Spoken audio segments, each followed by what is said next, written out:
Ok, Dalva.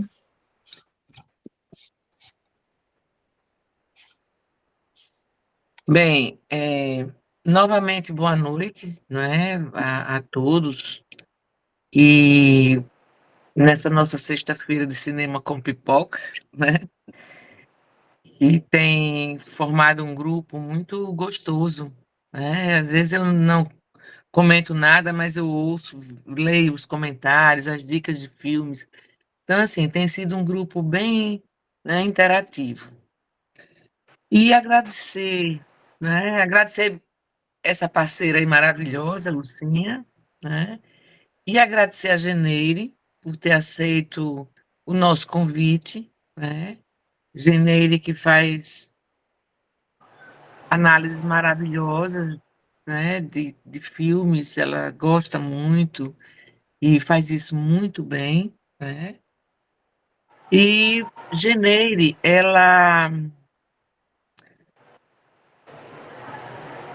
eu quero apresentá-la como uma colega, né, e companheira de percurso muito maravilhosa, né, e também como uma amiga muito amada, né, e uma pessoa muito admirada por mim e respeitada. Então, Geneire, né, é psicóloga clínica, participou do Instituto de Estudos Psicanalíticos Luiz Maia, ela é membro do grupo Winnicott do Rio Grande do Norte, atualmente em formação psicanalítica no Instituto Brasileiro de Psicanálise Winnicottiana. E vai, né, nos fazer viajar nesse filme tão delicado,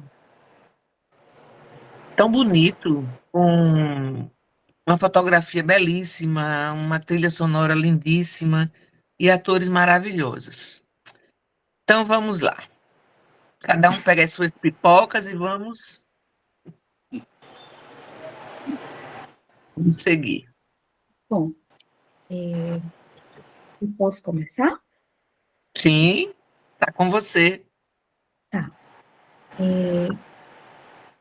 Hoje eu vou falar um pouquinho sobre algumas reflexões, trazer um pouco da reflexão do que eu pensei, né, do filme A Garota Ideal.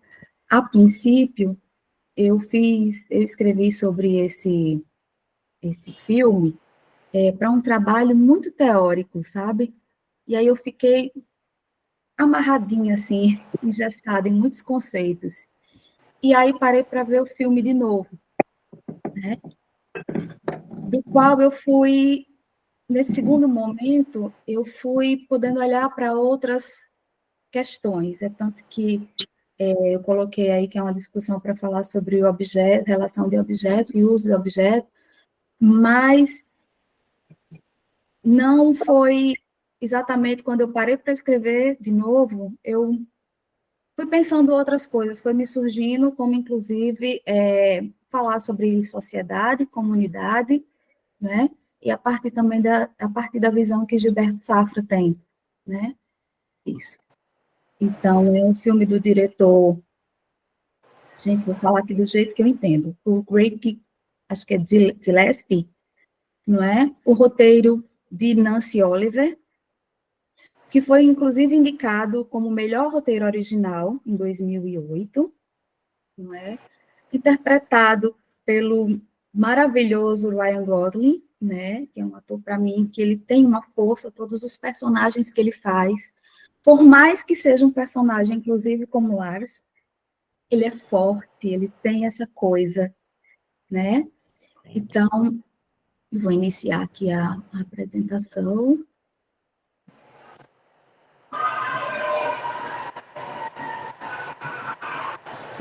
Bel, está aparecendo para vocês?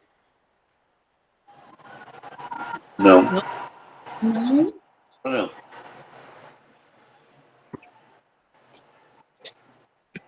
Só um minutinho, tá?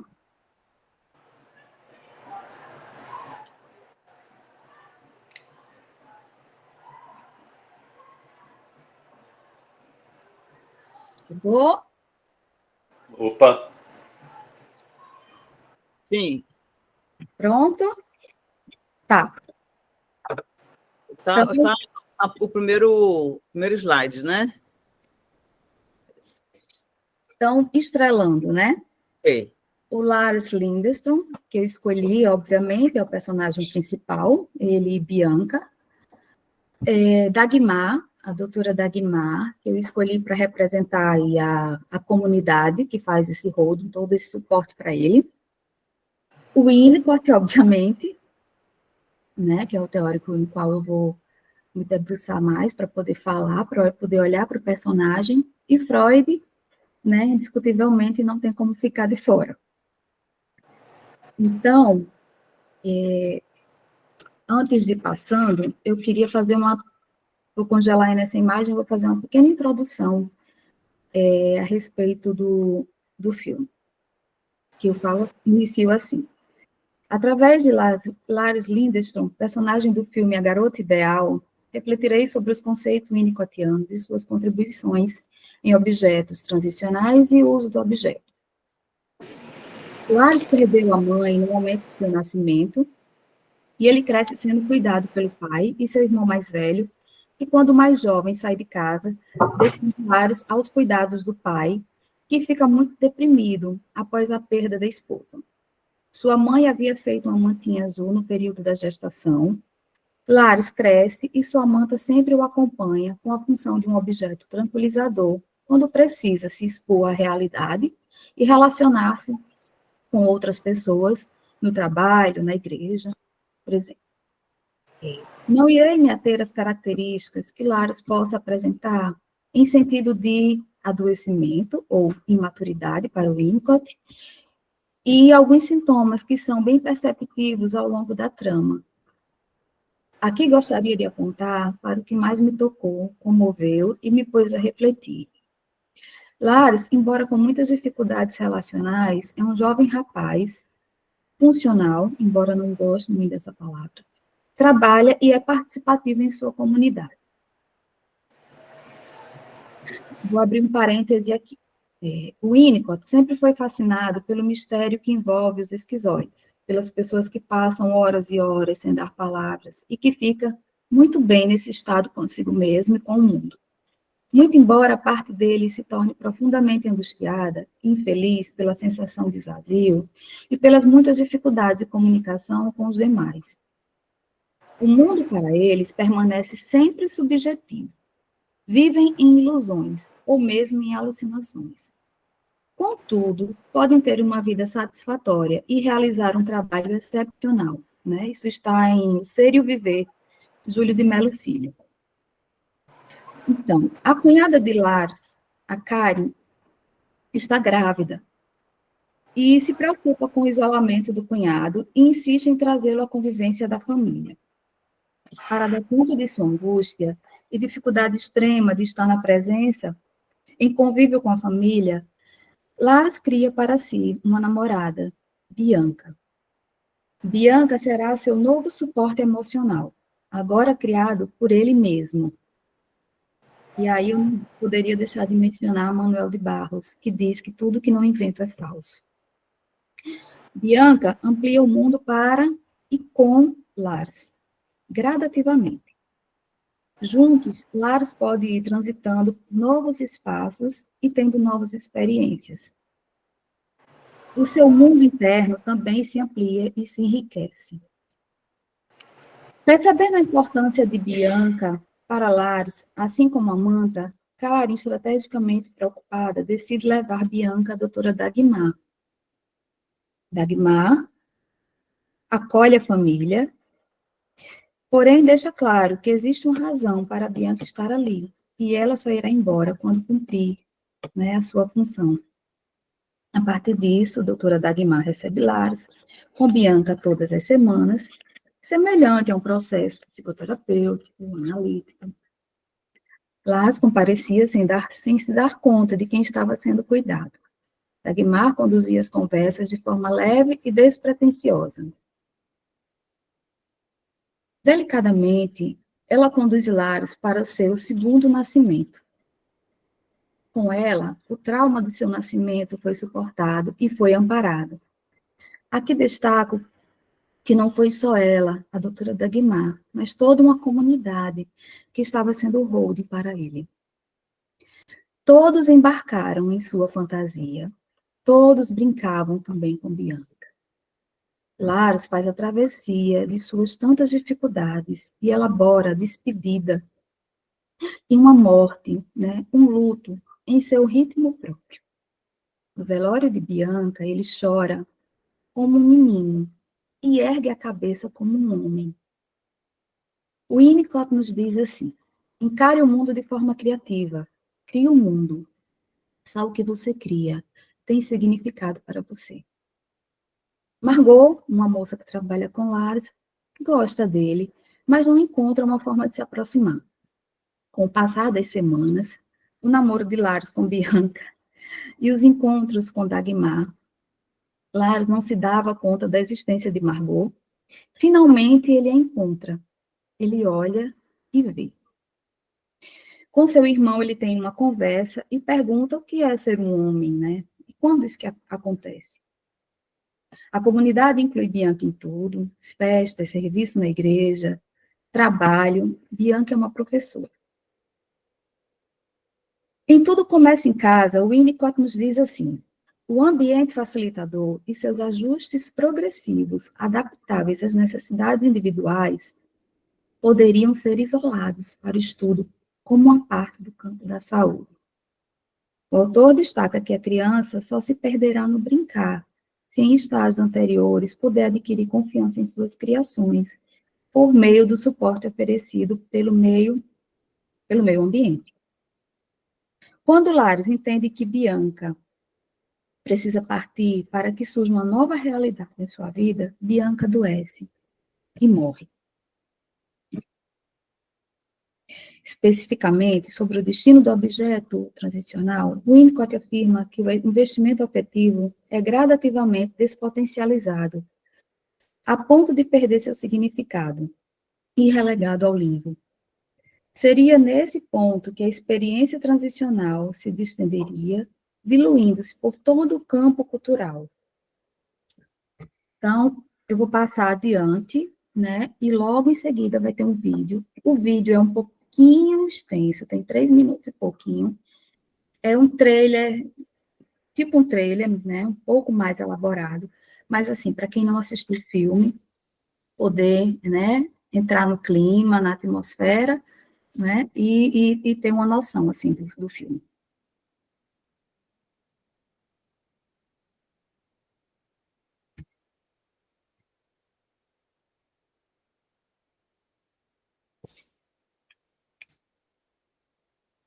Não tá...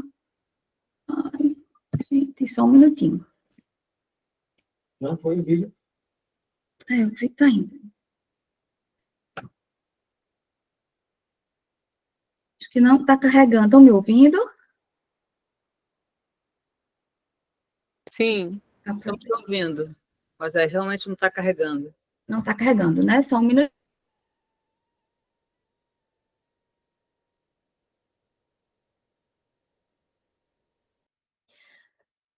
Freud diz assim, que talvez devêssemos dizer, toda criança brincando se comporta como um poeta, na medida em que ela cria seu próprio mundo. Melhor dizendo, transpõe as coisas do mundo para uma nova ordem que lhe agrada. Seria então injusto pensar que a criança não leva a sério esse mundo. Ao contrário, ela leva muito a sério suas brincadeiras, mobilizando para isso grande quantidade de afeto. O oposto da brincadeira não é a seriedade, mas né? Oi, Lúcia, falou? Tá me ouvindo? Não, o seu áudio está ligado, Dalva. Ah, tá. Né? E aqui está aí o poeta e o fantasiar. Adoro esse texto. Então,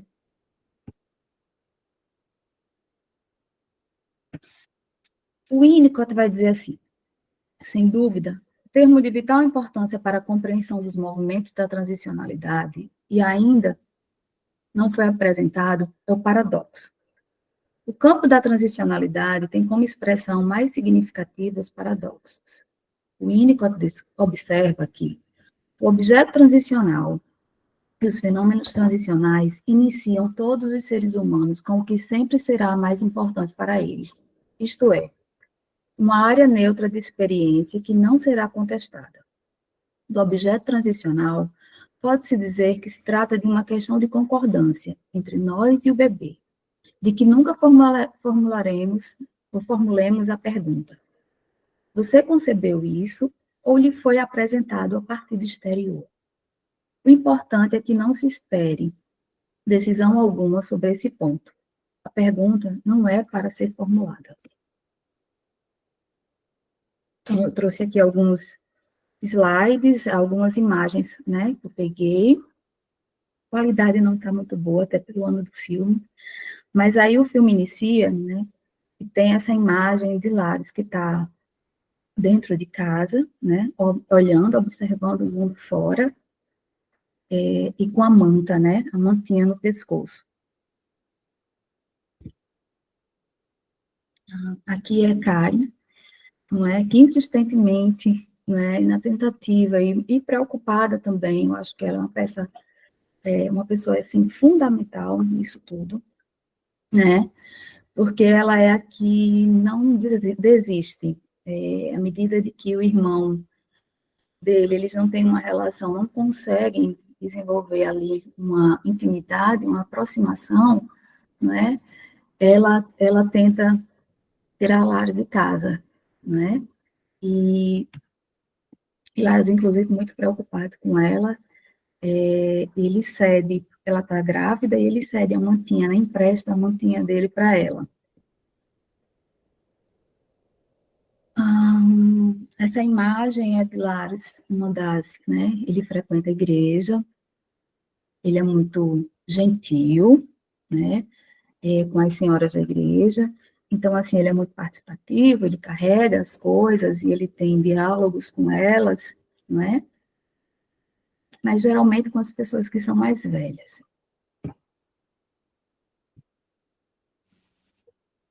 Aqui é uma imagem dele no trabalho, né, para mostrar também que ele trabalha, ele vai trabalhar, ele tem um colega que divide a sala com ele, e esse colega é o que fala para ele que existe esse site onde tem essas bonecas, que é possível comprar essas bonecas, inclusive que a boneca é anatômica e tudo, né, porque é uma boneca bem real, tem peso mesmo, o peso de uma pessoa mesmo humana. E Lares observa ali, não fala nada, né, e depois ele surge com Bianca. Esse momento é o momento que ele chega para comunicar para a família, para o irmão, que está com a namorada, né, e que ele irá recebê-los para apresentar a namorada Bianca.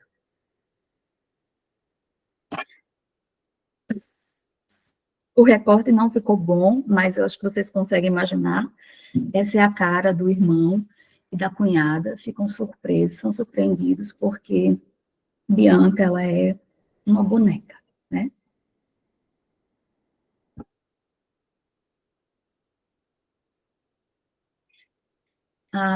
O sorriso dele, né, apresentando Bianca para o irmão e para a cunhada.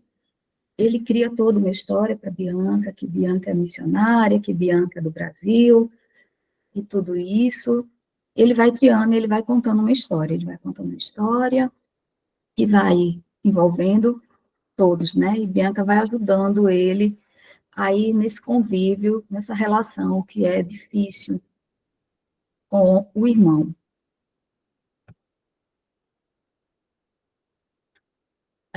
A cunhada dele, preocupada, né, com essa história dele estar namorando uma boneca, decide e sugere levá-lo para uma médica, né, e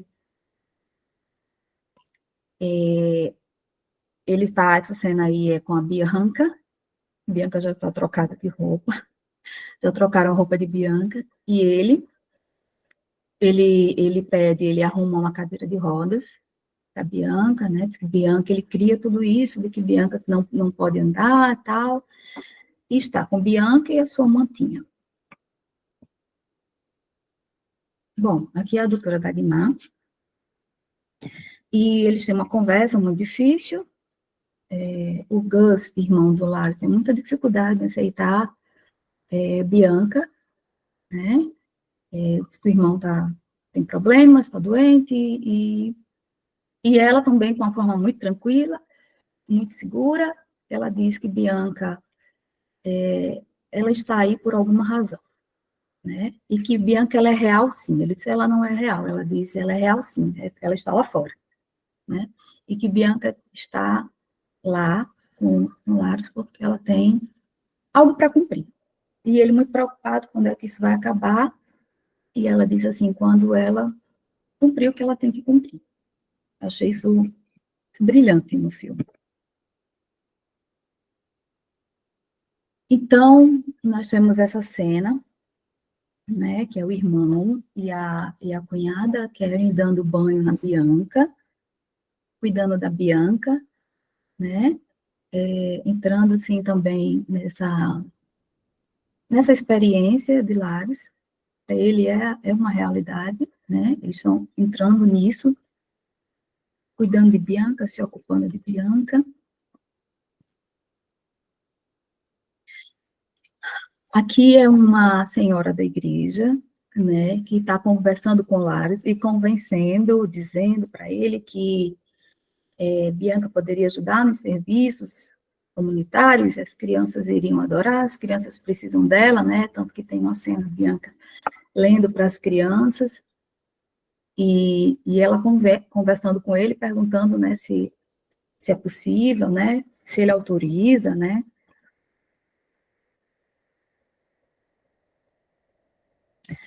Para o Winnicott, a cultura poderia ser pensada como um fundo comum da humanidade, para o qual indivíduos e grupos podem contribuir e do qual todos nós podemos fruir, se tivermos um lugar para guardar o que encontramos.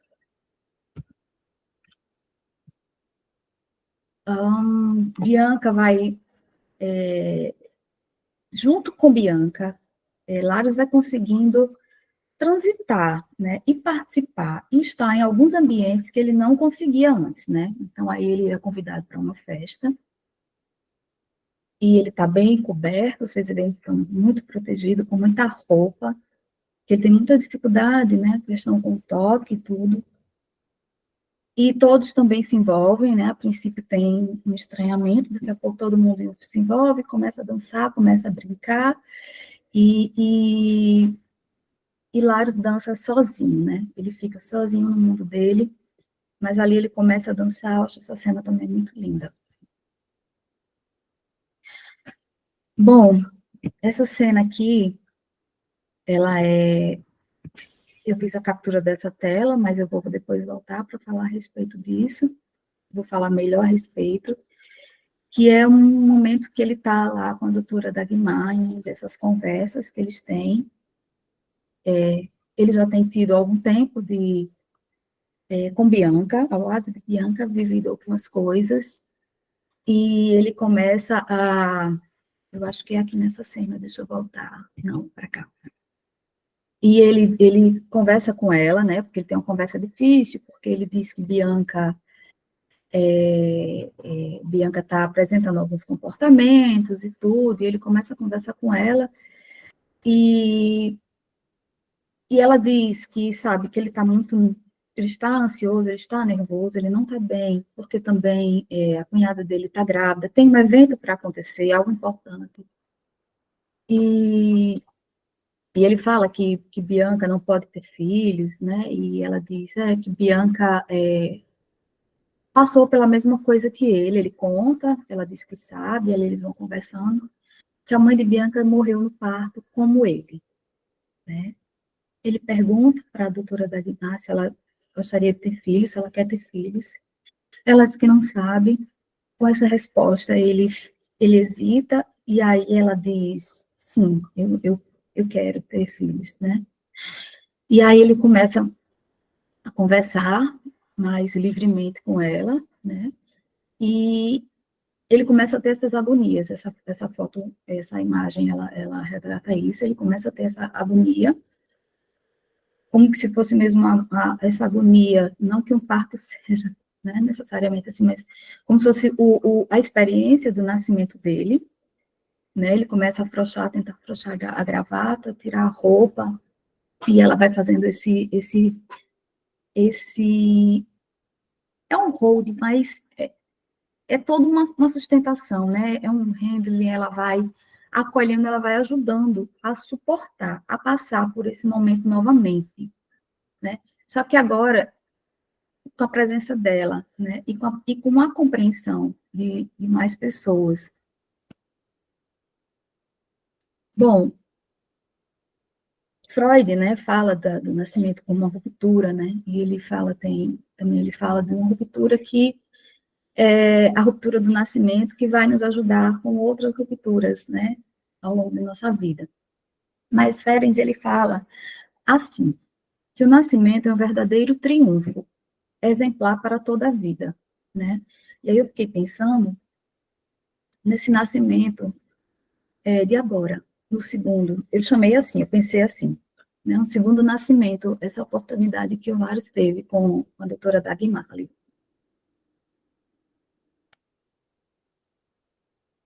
Bom, essa cena é muito interessante. Vilares, ele fica muito aborrecido porque Bianca está com muitos compromissos agora, né? E ele, aborrecido, ele diz que quer ter uma conversa só com ela, né?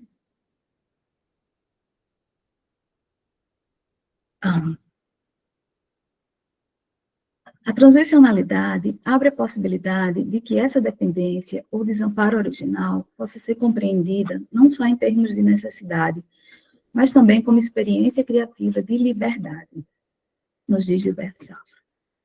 Né? Continuo com o Winnicott.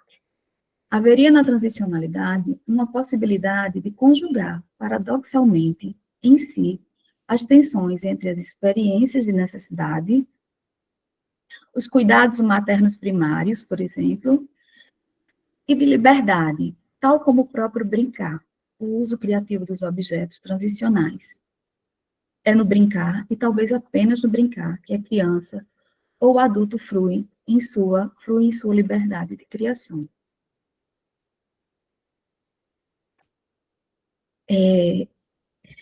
No ambiente de trabalho, né, de Lares, parecem mais crianças mesmo, né? O colega de trabalho dele, que compartilha lá a mesma cabinezinha que ele, tem uns bonecos, e Margot tem o seu ursinho, né? E ela esconde os bonecos do amigo, e ele, como uma tentativa ali de se vingar dela, né, de puni-la, ele pega o ursinho, acho que enrola um fio no pescoço do ursinho, quando ela chega, esse ursinho está enforcado, né, está morto. E ela começa a chorar, né, e Laros vai reconfortá-la, né, vai confortá-la, e ela diz para ele que não é só pelo ursinho, que o namoro dela terminou, né, ela está com o namorado, ela estava com o namorado e que o namoro acabou, né. Laros, reconhecendo a importância do ursinho para ela, do objeto para ela, ele brinca, ele faz massagem cardíaca, né, ressuscita o ursinho e entrega para ela, né, aí ela faz um convite para ele diz que tem um compromisso com Bianca, mas o compromisso acaba a tal hora e depois eles podem ficar juntos, né.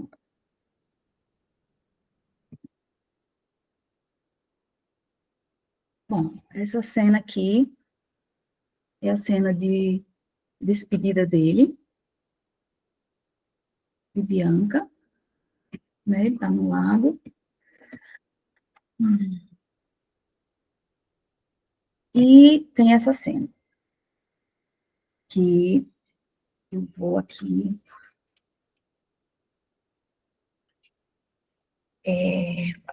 ler para vocês. Ele está no boliche com Margot, e pela primeira vez, eu acho que no filme, eu vi esse olhar de Lars, né? a segunda vez, mas não demorado assim. Ele olhava assim para Bianca, mas não era exatamente esse olhar, né? Ele olha para Margot e ele fica ali, admirando, né, ela. E aí, o Winnicott diz que a cultura poderia ser pensada, né, como um fundo comum da humanidade para o qual indivíduos e grupos podem contribuir e do qual todos nós podemos fruir, se tivermos um lugar para guardar o que encontramos. Como eu já havia lido. Tal concepção winnicottiana de cultura talvez pudesse ser remetida, não é? Talvez pudesse ser remetida a esse recorte do poeta Antônio Cícero, que diz que guardar uma coisa não é simplesmente trancá-la em cofre, mas sim iluminá-la e por ela ser iluminado.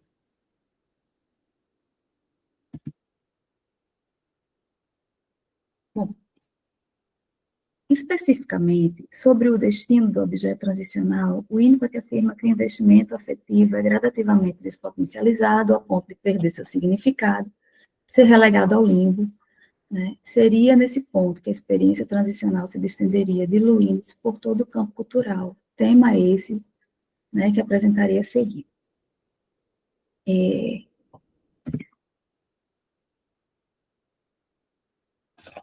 Antes disso, eu queria falar sobre o conceito de... Acho que tem aqui uma cena. Ah, tá. Vou adiantar e depois eu volto.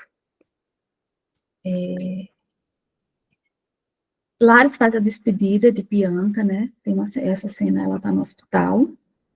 A outra cena que eu mostrei antes, que ele tá beijando, dando um beijinho nela, né? E aí o irmão e a cunhada encontram ele chorando com ela no colo. E aí, sobre esse momento, eu queria ler sobre o luto, no texto de que Freud fala sobre a transicionalidade. Que o luto, como sabemos, por mais doloroso que possa ser, chega a um fim espontâneo. Quando renunciou a tudo que foi perdido, então consumiu-se a si próprio. A nossa libido fica mais livre para substituir os objetos perdidos por novos igualmente ou ainda mais preciosos.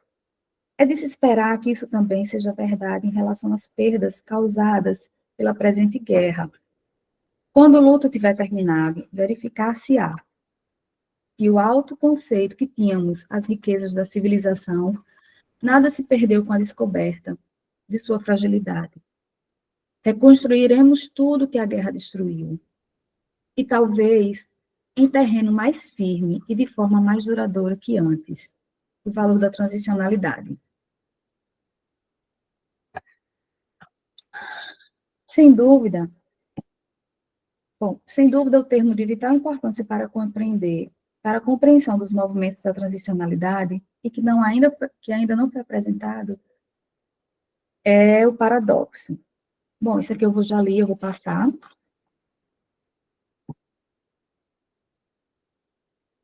Bom,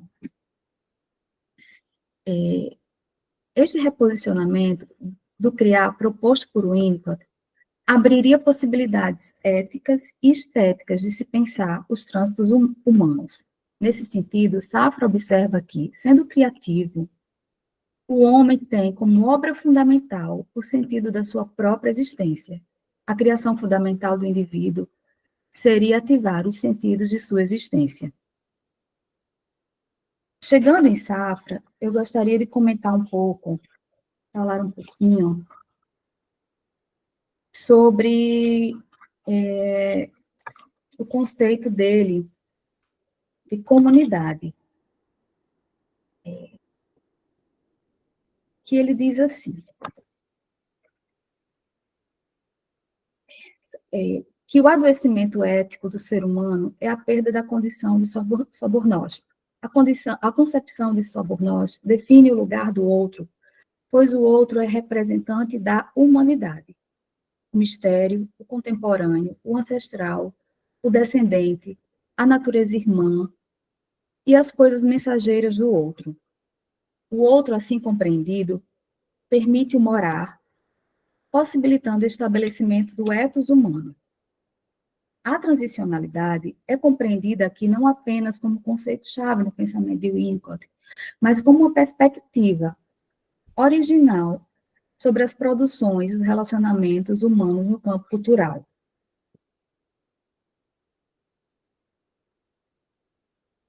Quando falo do uso de um objeto, entretanto, tomo a relação de objeto como evidente e acrescento novas características que envolvem a natureza e o comportamento do objeto. Por exemplo, o objeto, se é que tem que ser usado, deve ser necessariamente real, no sentido de fazer parte da realidade compartilhada, e não um feixe de projeções. É isso, penso eu, que contribui para estabelecer grande diferença existente entre relacionar-se e usar. A relação de objeto seria um modo de experiência primária que, levando em conta o processo maturacional, reivindica a passagem de uma experiência distinta, o uso do objeto, uma experiência para o uso do objeto. Pode-se dizer que a relação de objeto em primeiro lugar, há a relação de objeto em primeiro lugar, depois, ao final, o uso do objeto. É a brincadeira que é universal e que é própria à saúde. O brincar facilita o crescimento e, portanto, a saúde. O brincar conduz aos relacionamentos grupais. O brincar pode ser uma forma de comunicação, né? Inclusive de comunicação na psicoterapia.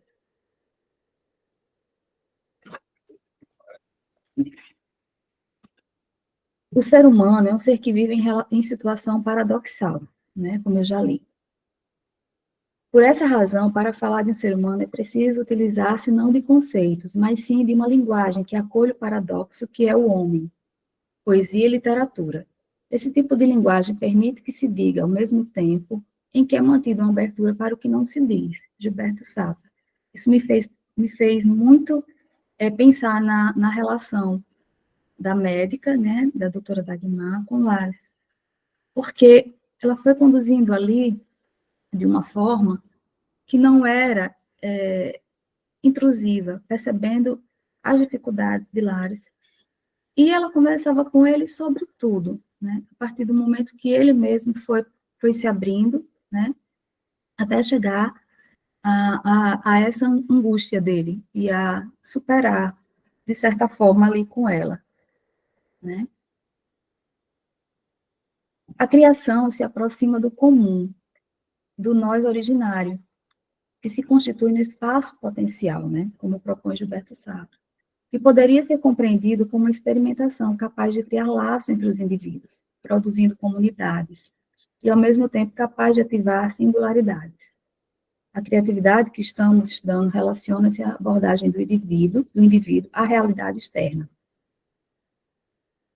Supondo-se uma capacidade cerebral razoável, inteligência suficiente para capacitar o indivíduo a tornar-se uma pessoa ativa e a tomar parte da vida comum. Tudo o que acontece é criativo. O objeto transicional não comportaria a pergunta se foi dado ou foi criado. Seria essa experiência primordial de um paradoxo inquestionável, né?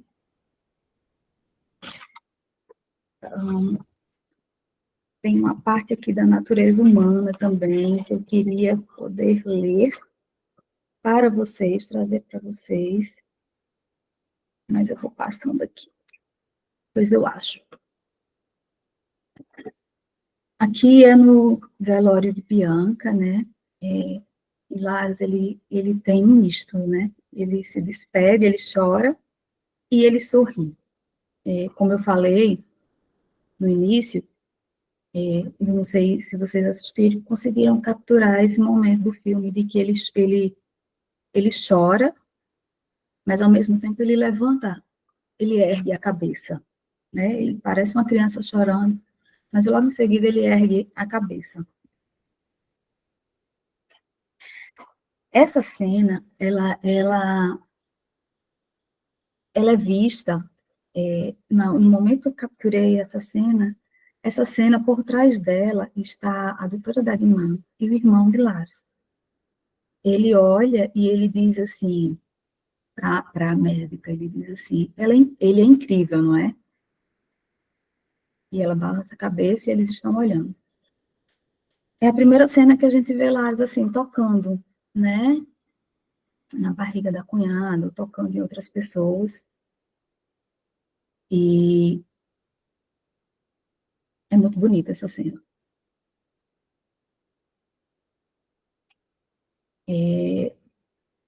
Margot se aproxima, não é? Diz que Bianca não vai existir ninguém como ela, tenta consolar, e que entende a dor dele, mas tempo, né, vai passar, e que eles precisam voltar e se juntar aos outros.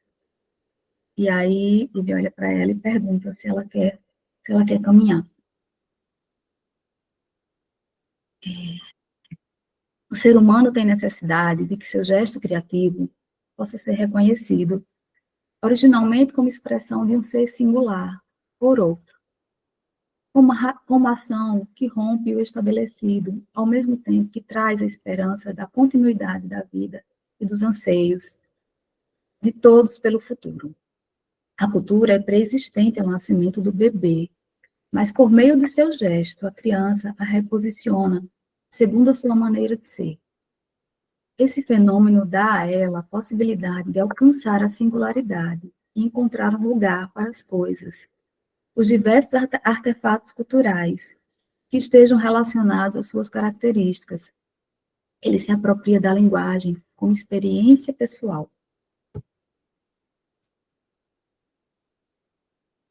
Bom, finalizo a minha apresentação.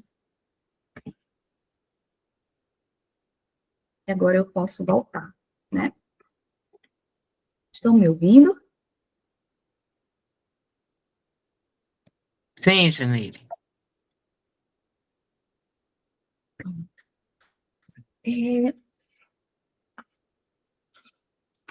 Eu vou deixar aberto para escutar vocês agora.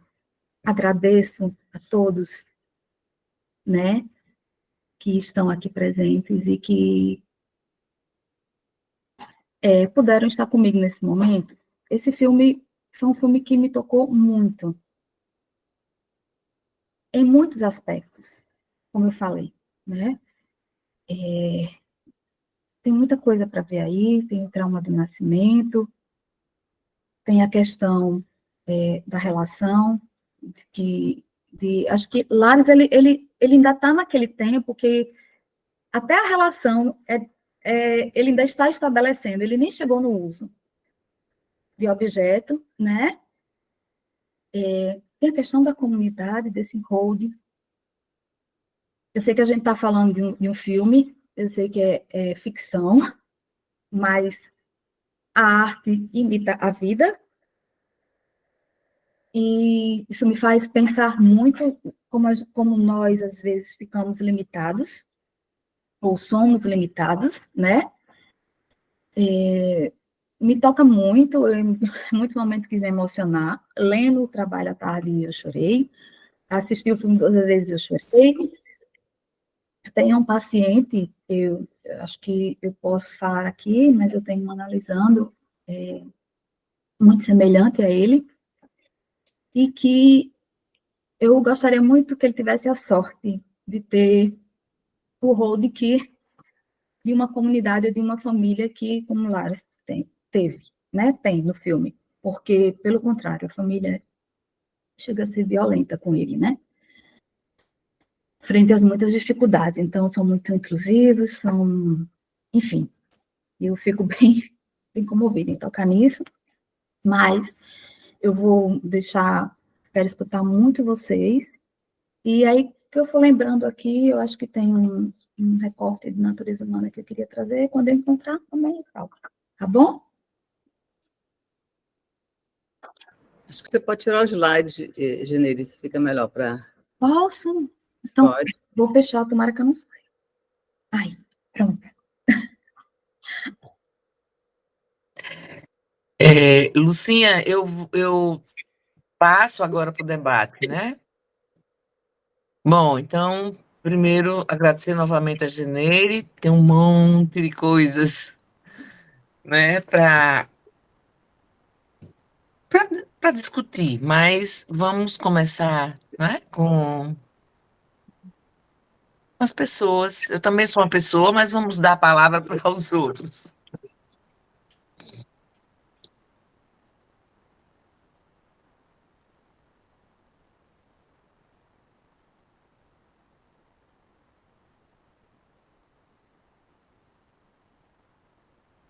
Albério, Esse filme me lembrou muito aquela polêmica que houve com aquele caso do bebê Borne, né? Me lembrou muito, me passou muito sobre isso na cabeça. sim. Heloísa, né? Heloísa? Também. Isso, eu também me lembrei disso, Albérico, né? Em épocas de bebê reborn, né? Esse filme é super pertinente. E como a Dalva falou no início, Janeiro, é a segunda vez que eu te escuto aqui fazendo comentários, e realmente é um prazer te ouvir pela consistência do seu trabalho, né? Pelo percurso que você cria, né? Então fica muito bem fundamentado, né? Teoricamente. E todos os seus comentários, né? Me fizeram pensar em algumas coisas que desde esse, né? Disso que você fala, né? Em determinado momento, só o que a gente cria tem significado, né? Que isso é uma citação do Winnicott e à medida, né, que a comunidade, né, tem eles entram nessa realidade compartilhada, que é entrar no delírio dele por sugestão, né, da médica, as coisas ele vai se sentindo exatamente, né, acolhido, ele sai da figura, né, do louco, do que tem que ser segregado pela comunidade, ele é absolutamente integrado, e acho que só através disso, né, à medida que ele percebe que ele está tendo todo esse apoio social, né, esse apoio comunitário, esse apoio da família, tudo, é que ele vai gradativamente ficando menos assustado, né, ele vai elaborando, e vai conseguindo elaborar as vantagens da interação, né. Então, é bonita aquela cena, quer dizer, aquela cena onde ele começa a observar a colega Amargou. com o namorado, né? Depois, quando na cena do lago, né? Quando ele vê a cunhada e o irmão saírem abraçados, né? Aquela cena do boliche, né? Que é uma brincadeira. Quer dizer, tudo isso vai ajudando, né? A fazer essa integração, e uma das coisas, quer dizer, o filme realmente é de uma sensibilidade nesse sentido de mostrar, né, onde a solidão humana pode nos levar, né, em função desse desamparo que é a condição primeira que a gente nasce, né, e algumas pessoas não conseguem superar.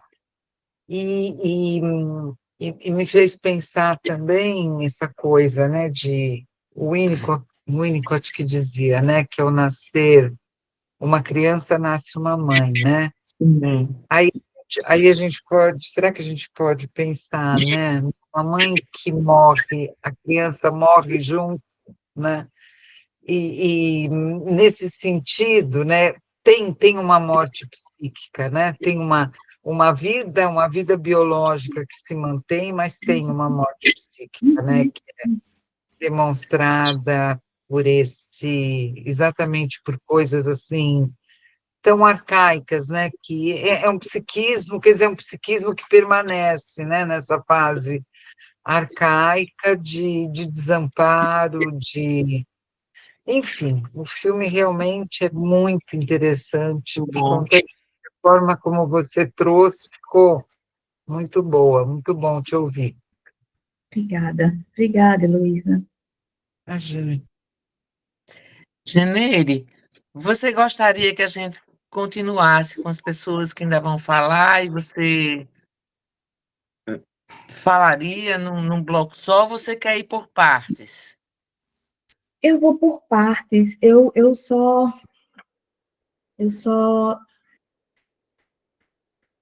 tenho um texto aqui de natureza humana que eu encontrei, do Winnicott, e eu achei muito importante. E eu achei muito, muito legal, assim, isso. Dalva, eu lembrei de você, quando a gente fala aquela questão de necessidade, desejo, né? E que ele diz, ele revela que é difícil encontrar as palavras exatas para descrever eventos como esse, quando ele está falando dessa experiência de transicionalidade.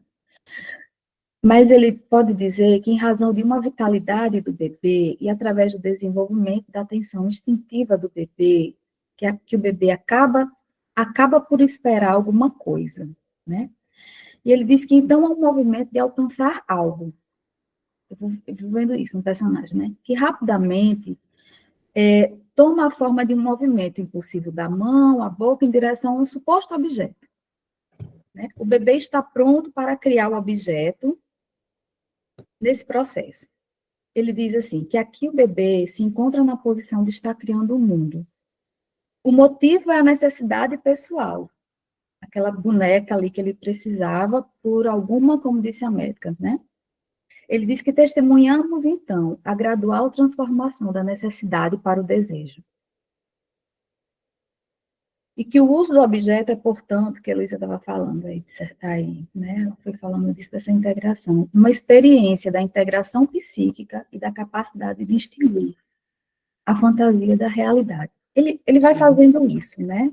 Claro que ele está no processo ali, o filme, quando termina, ele está iniciando, quando o filme termina, que ele está, acho que iniciando, começando isso.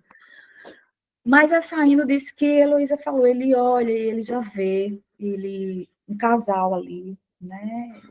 Ele olha, ele vê, o irmão, ele pergunta, mas como é que é isso?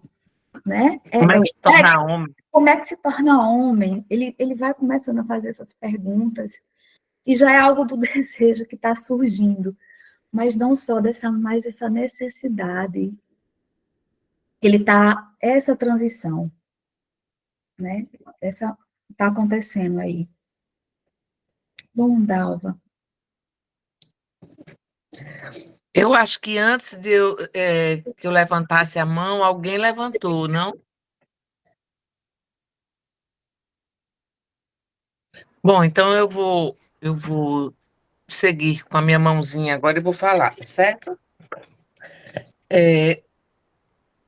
Geneire, eu tinha assistido esse filme há um tempo atrás, que ele é de 2007, né?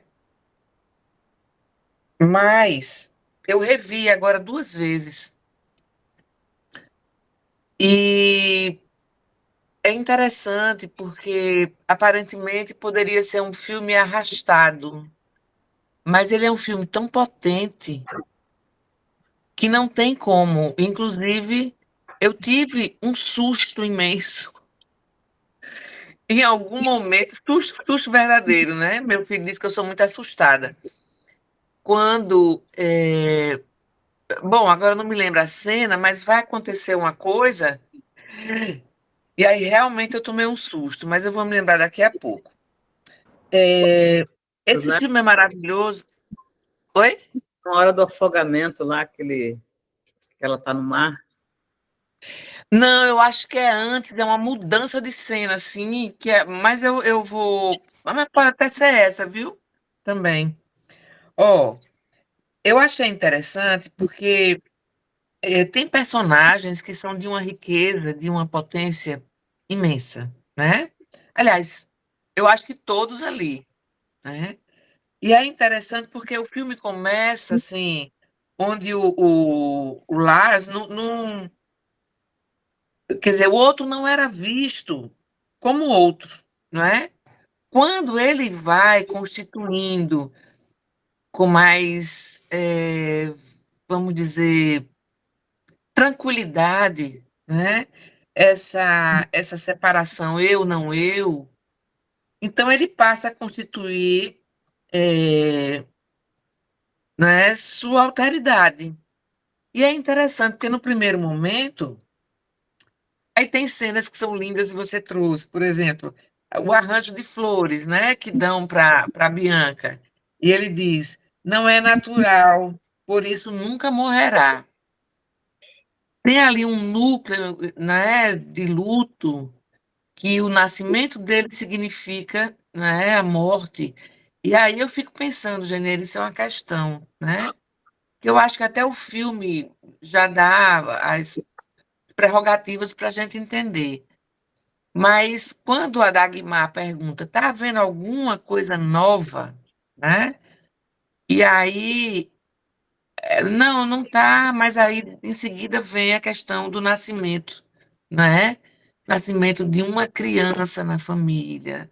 Então, eu fico pensando todos os pavores que esse rapaz não passou, porque essa cunhada, ela é uma referência de holding muito grande, né? Ela faz aquela ponte transicional entre ele e o irmão, né? E aquilo é muito bonito, eu acho, de uma disponibilidade muito generosa. Mas eu vou correr para não falar muito.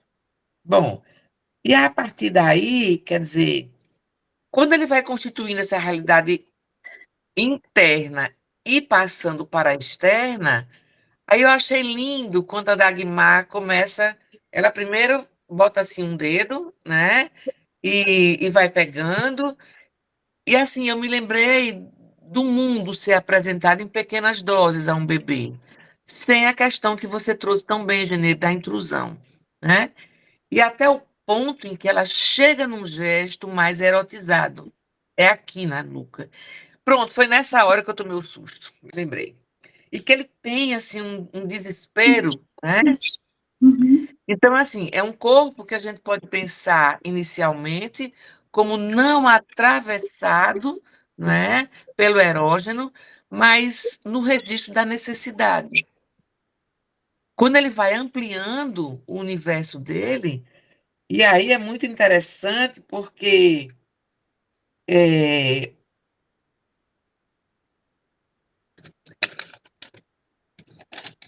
é que Bianca não dá mais conta. É exatamente quando ele avança nesse processo de alteridade, e que a alteridade pressupõe um olhar do outro e para o outro, né? E aí ele começa a se encantar com a Margot, ele vê os gestos dela no corpo, vê como as Isso me guia no trocas que libidinais acontecem na festa, né? E aí ela deixa de ter função e é fantástico, porque o objeto transicional, né, como você bem disse, ele só se mantém enquanto a função. A transicionalidade ela vai seguindo na vida, mas de um outro jeito, não da forma de objeto, né? De um facilitador dessa transição entre o dentro e o fora e o dentro, né? Mas aí, para concluir, a questão das comunidades que você trouxe, Geneire, que tem Safra, é fantástica, porque a gente pode, a partir daí, avançar para o verdadeiro sentido do que seja inclusão, né? Então, assim, foi muito lindo quando ele faz vai nas pessoas da igreja e tudo, né? E ele vai falando. E as pessoas vão dizendo, mas o seu sobrinho faz tal coisa, mas você, quer dizer, de perto ninguém é normal, né? Então, todo mundo entra no projeto e toda a consideração aí, Genire, é outra questão. A impressão que eu tenho, que não é mais impressão, eu acho que me passa isso mesmo, é que toda a consideração, e a cunhada dele diz isso, você não pode se, né? Não diga que a gente não está se incomodando, porque todo esse trabalho é por amor a você, né? sim, Era por ele. Então, eu acho que isso traz um sentimento de pertencimento, esse sentimento de comunidade, não é? E o mais interessante é quando há o processo de separação, ele começa a ver a boneca, a Bianca, como não tendo vida, né? Não tendo vida. E aí ele começa a apresentar todas as reações muito, demasiadamente humanas de ambivalência entre amor e ódio. Aí ele começa a fazer as demandas para ela de que você não, né? As queixas de que todo amor, né? E todas as relações de amor e eróticas passam por essa ambivalência e essa cobrança. No mais, Geneire, muito obrigada. Amei. Eu que agradeço, Dalva. Eu que agradeço os comentários. Nossa, porque assim, você conseguiu, né? Muita coisa assim que eu tinha visto e não tinha colocado aqui. Mas eu fiquei Mas você pensando, viu tudo. Você viu tudo, menina. Eu aqui. aqui, né? Porque reconheceram o valor, aquilo que o Winnicott fala, né? Quando a família já não vai lavar mais o paninho, já não vai mais tirar, tem que deixar levar para onde quer, e a comunidade foi reconhecendo isso, e do amor mesmo, quando acho que é a Karen fala para ele que, assim, é por amor a você, né? É por amor a você. E que aí todo mundo se envolve, né? Todo mundo, e cortam o cabelo de Bianca, daqui a pouco tá quase que todo mundo ali também, eu digo que é uma brincadeira, porque quando a gente se deixar cair de um brinquedo, daqui a pouco a gente tá lá também, né? Mas o amor e o cuidado, porque quando ele estava ali sofrendo, acho que essa mãe, pelo menos, alguém cuidou, né? O filme mostra que foi o pai, e o pai muito deprimido. Mas acho que essa mãe, né, essa figura, a gente diz mãe, mas não é mãe. Essa figura de mais cuidado, de calor humano, a gente vê lá todas as senhorinhas lá fazendo tricô, levando chá, biscoitinho para ele, enquanto ele está lá, né, naquele sofrimento, porque Bianca está doente, Bianca está indo.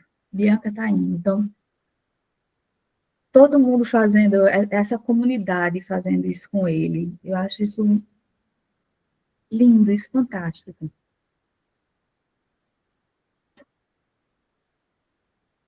Geneire, tem um comentário aí no chat, talvez você pudesse ler. De Paola. Teve uma cena rápida que me chamou a atenção. Depois de ele levar a Bianca à igreja, uma senhora leva flores para ela. Anteriormente, o irmão, se não me engano, tinha falado que a Bianca não era real, pois ela era de plástico. E então, nessa cena, a igreja, o que Dalva falou, ele recebe as flores e mostra a Bianca, fala que as flores são de plástico, lindas, e que por isso vão durar para sempre. Eu achei bem simbólico também, juntaria a última cena, quando a moça fala para ele uma eternidade da Bianca que é significativa. Paola saiu? Por que ela não fala? Oi, Paola, tá por aí? Tô aqui, é que eu tô fazendo brigadeiro. Tá bom. Mas eu tô ouvindo tudo. Tá bom. Obrigada, Bianca. Paola, Bianca, Paola, por seu comentário. E a gente lembra, né? Eu trouxe Freud, são 2 textos de Freud belíssimos, assim, que eu estou sempre lendo, que é o valor da transicionalidade, e ele fala sobre isso, né? Ele cita isso das flores, né? Que o jovem poeta, né? Diz, mas as flores que valor, elas vão morrer. E aí ele fala justamente disso. E o filme vai pincelando essas coisas, eu fiquei pensando na roteirista, né? Gente, eu fiquei pensando na roteirista, fui olhar, fui pesquisar algumas coisas dela, mas não vi feito algo similar nesse sentido, pelo menos eu não encontrei que ela tenha feito antes, né?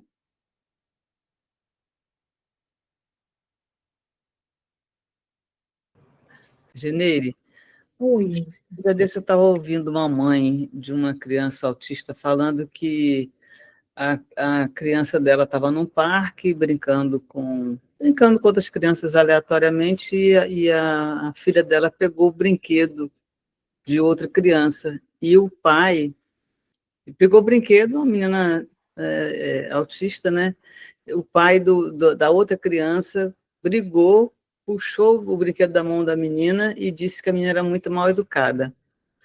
Aí eu fiquei pensando assim, como é uma necessidade da nossa sociedade das pessoas se adaptarem, né, à sociedade, não a sociedade se adaptar às pessoas. Então, quando a gente vê essa comunidade, assim, que coisa bonita, né? Como é difícil essa inclusão na nossa sociedade. E como, quando há essa inclusão, o filme mostra isso. Como é possível, né, essa convivência? Por que não? Acho que me chamou a atenção e me lembrando dessa mãe falando e essa possibilidade da gente se abrir para o diferente, né? Diferente da gente. Isso. Como é possível esse reposicionamento, né? Albérico. Foi uma cena da médica que ela falou assim, eu vou cuidar da boneca, no sentido que ela iria cuidar dele, e não da boneca. Ela foi a primeira a acolher ele, a primeira a entender o que passava com ele, né? Sim.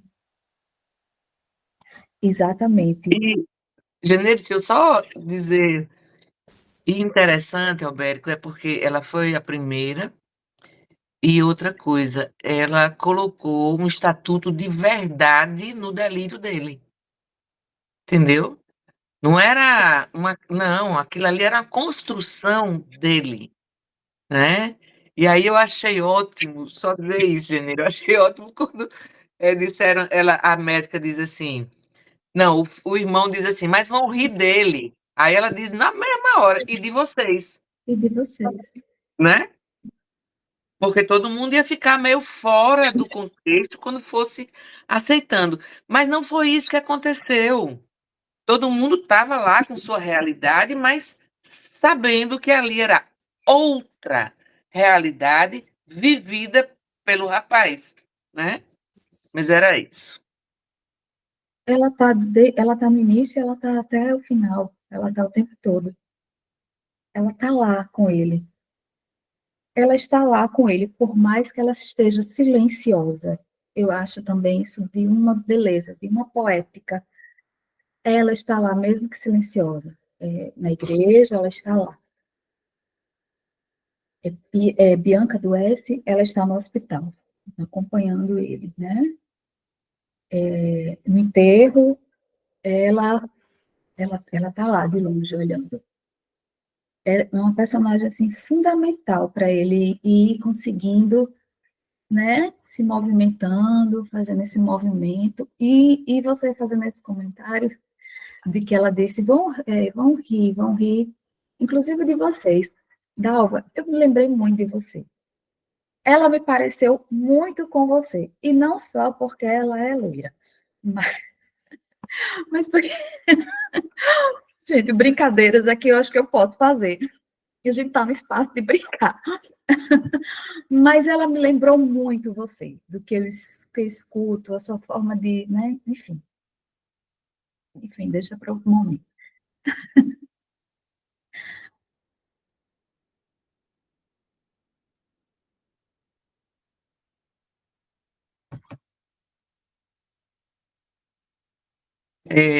Janeiro falando desse jeito, né, lembrou muito de mim, e realmente eu achei ótimo quando ela diz, e vão rir de você também.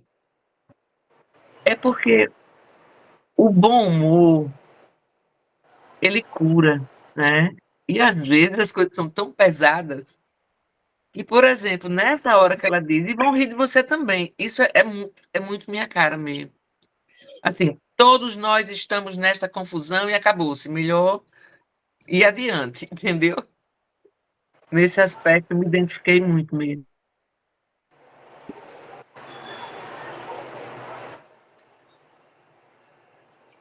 Mas olha, E eu, é um filme com tema pesado, né? O tema não é leve. E, ao mesmo tempo, o filme é leve. Ele transpassa isso para a gente. Exatamente. o filme é muito suave. Eu quero fazer a defesa da cunhada. Porque a cunhada está grávida, né? E é a cunhada que vai à igreja falar com as pessoas e tudo mais. Então, essa dupla aí da cunhada e da médica, inclusive é a cunhada que ele precisa ir àquela médica, e é uma coisa muito interessante, né? A médica coloca a necessidade da Bianca ir lá toda semana para fazer o tratamento para hipotensão, né? Esse negócio todo. Mas aquela moça grávida, né? É que ela se põe no papel de mãe, né? Ela se põe no papel de mãe daquele rapaz. E depois essa médica. E era um sujeito que não tinha tido mãe, né? Eu estava pensando assim, onde é que teve o desejo de uma mãe? Onde é que entra um médico numa coisa dessa? Onde é que tem uma mãe para ele desejar? Porque não tem nada, né? Tinha ele, um pai deprimido, não sei o que morre, um irmão que volta, meio que toma conta dele, e ele fica lá meio alijado, e até aquela altura que aparece a Bianca, ele vive naquela comunidade, naquele ambiente e tudo mais, sem ninguém dar a menor bola para ele. Ele era o esquisitinho ali e ficava. Quando ele traz a Bianca, e aí é engraçado que ele traz a Bianca também quando a cunhada aparece grávida e tudo mais, eu acho que isso tem um jogo aí que é muito interessante e múltiplo, multicausal, né? Que eu acho muito bacana. Assim. E uma coisa que eu não tinha pensado, quando ele começou a falar, que o objeto tradicional, no caso ali, no caso do filme, a Bianca, né? É ele também, né? É um objeto, ele, não sei, de uma certa. É uma pessoa a quem ele ama, a quem ele pode amar, é um pouco a mãe que ele não teve e tudo mais. Então, entra um jogo aí. É uma tentativa de ter uma namorada. Eu acho que, estou falando ali, quando ela morre, pouco antes dela morrer, né? Ele tenta dar um beijo na boca dela, né? É a única vez que ele tem um gesto mais erótico, vamos dizer assim, né? Ele tenta dar um beijo na boca dela, é um beijo seco, né? Não tem resposta, né? E aí ele se volta também para aquela menina, que era também uma garota, né? Peculiar, né? Aliás, boa parte dos personagens daquele lugar são muito peculiares, né? Mas aquela menina, né? Ela, é onde ele olha para ela e começa a ter essa, vamos dizer assim, um tipo de experiência que ele não poderia ter com a Bianca. Aí ele já começa a desejar alguma outra coisa que a boneca já não pode mais oferecer, né? Mas eu acho que eu gostaria de ressaltar o papel da cunhada como mãe, Claro, fazer a defesa da moça sim. muito bem, né? No filme. Não, obrigada, Antônio. Obrigado eu. Sim, a Até Karen, essa história do objeto tradicional ser eu mesmo, não me tinha ocorrido, né? Quando você falou, eu falei assim, cara, é isso também, né? Sou eu também ali naquele negócio. É muito interessante de pensar, né? Até para a clínica, para essa coisa toda, né? Muito legal. Muito, muito interessante. a Karen ela é fundamental, né? Como eu disse no início, ela não desiste. é ela que não desiste. E a Dagmar apenas, ela compreende, ela tem um conhecimento e ela sabe fazer o uso bem disso. Sim. Porque quando você fala disso, de tudo, né? Eu acho interessante, porque quando ele quer saber sobre as questões, né, de ser homem, não é ela que responde. Não. Ela disse, isso você vai conversar com seu irmão. Isso também sensacional, né? E no qual ele tenta ter uma conversa ali até mais descolada, o irmão tenta fugir, mas, não é? Ele tenta ter uma conversa mais descolada. É sexo? O que é? E ele vai, né, questionando ali, interrogando o irmão vai... Daqui a pouco o irmão começa a conversar. Aí o irmão também diz assim, nem eu sei como é que foi isso, mas eles vão tendo uma conversa e ele vai entendendo, né? Absorvendo alguma coisa ali para ele.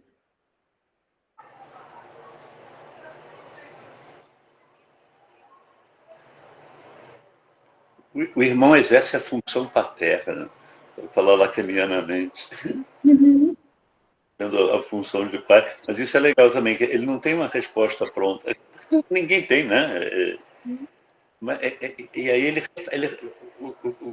o rapaz, né, o personagem, refaz, já homem feito, todo esse jogo, né, de mãe, pai, irmão mais velho que vai lá e tem essa função de pai, e que também não tem muito o que explicar, não. Não sei. É isso, não trair a mulher, trabalhar, enfim. São umas coisas meio vagas, né? Não tem uma coisa muito definida. Né? É um lugar que você ocupa ali e faz determinadas coisas que é esperado, enfim. Achei muito interessante. Foi muito... E muda a postura do irmão, né? Do cara é o doido e ele passa a se colocar num outro lugar, né? De pai, né? Do pai da criança que queria ter. Também, isso. Né? Isso. Até o final do filme, né? Ele olha para o irmão dele de uma forma diferente. Ele também já olha de uma outra forma. O filme ele é de uma suavidade, mas ele é de complexidade. Não é? Muito bom, muito bom.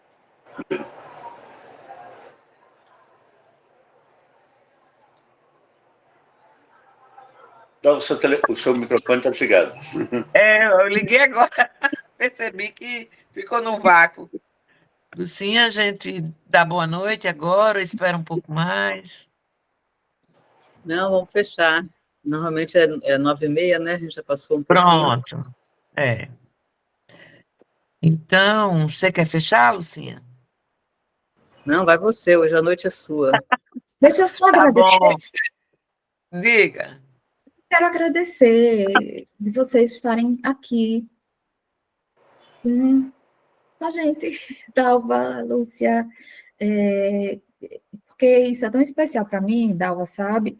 Lúcia também sabe, mas é porque Dalva é mais de pertinho, de como eu amo, né, poder falar de psicanálise, de poesia,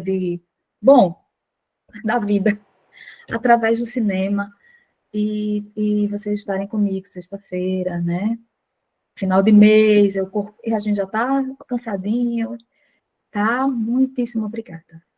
Obrigada. Pois é, final de mês. Oi. Eu ia perguntar qual é aquele texto do Freud que você pega aquela passagem? O valor da transicionalidade e o poeta e o fantasiar. São os dois. O poeta e o fantasiar e o valor da transicionalidade, acreditando gradiva, né, Dalva, se eu não me engano. Sim. Ok, obrigado. Pois é. E numa sexta-noite, com forró, né, aqui dessa região, já no meio do mundo, nos finalmente do forró, né, as últimas quadrilhas, e aí certamente quem está aqui vai forrosar depois, né, porque até agora forrosamos por aqui. Gente, que final de sexta maravilhoso, ou pelo menos à noite, né?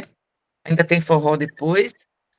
E, Janeire, muito obrigada, né? A Lucinha pela parceria, a vocês que estiveram todos aqui, estão ainda, né? E é isso, vamos para o próximo mês, né? Beijo. Tchau, a todos. Noite, até. Tchau, Obrigada, tchau. Lu.